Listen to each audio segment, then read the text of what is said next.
Equity একেবারে common নীতি হচ্ছে ইকুইটি যদি আইনে না থাকে তাহলে কি ইকুইটি কোনো অন্যায় কেমনে এমনি ছেড়ে দিবে না, অর্থাৎ আইনে নাই, আইনের মাধ্যমে প্রতিকার দেওয়া সম্ভব না।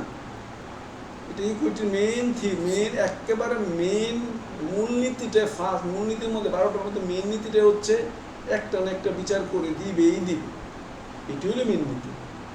বাকি 11টা হচ্ছে কীভাবে দিবে ডালাপালা, কিন্তু মেইন যদি বলো এখান থেকে একটাও মূলনীতি বলো তার সবচেয়ে গুরুত্বপূর্ণ, তাহলে মূলনীতি এটা ইকুইটি কোনো অন্যায়কে বিচার বহির্ভূত অবস্থায় থাকতে দিবে না। আইনে নাই তো কী হচ্ছে, ইকুইটির মাধ্যমে বিচার হবে। কথা হচ্ছে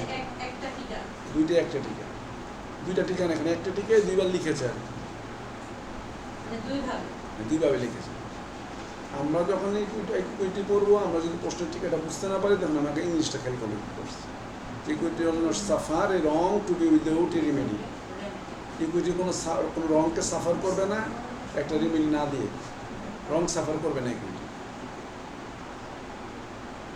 কারণ পারিভাষিক শব্দের মধ্যে একটা শব্দকে কয়েকভাবে শব্দ বলা যায়, একটা শব্দ ঘুরিয়ে দিলে তো আপনি পেশটাকে ফেলবেন, তখন ইংলিশটা খেয়াল রাখতে হবে।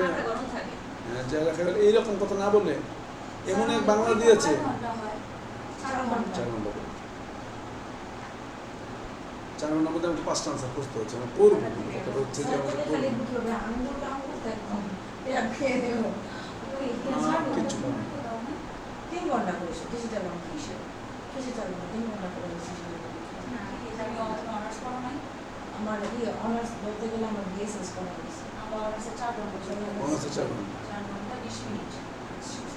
তাহলে ইকুইটিভ মূল কথাটা হচ্ছে সব 12টা ম্যাক্সিমের প্রধান যে ম্যাক্সিমটা, ওর কথা হচ্ছে আমরা কোনো ইকুইটি কোনো অন্যায়কে প্রতিকার ছাড়া যেতে দিবে না, ও একটা না একটা প্রতিকার করে ছাড়বে।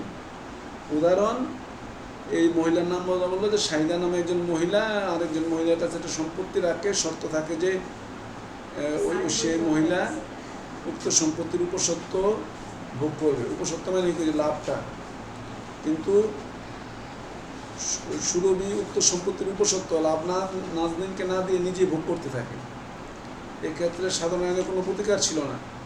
ন্যায়পর আদালত দেখলেন এখানে বিশ্বাসভঙ্গ হয়েছে, এর প্রতিকার দেওয়া প্রয়োজন, সুরভির বিরুদ্ধে নাজনীন প্রতিকার পাবে। তাহলে শাহিদা নামক একজন মহিলা সুরভির জিম্মায় একটি সম্পত্তি রাখছে। শর্ত হচ্ছে তোমার কাছে সম্পত্তি রাখলাম, এখান থেকে যে জমি থেকে যাই আসবে এটা নাজনীনকে তুমি দিবা।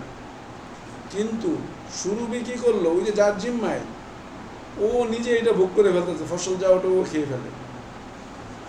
এক্ষেত্রে ওই কমন ল কোর্টে এই আইন ছিলই না।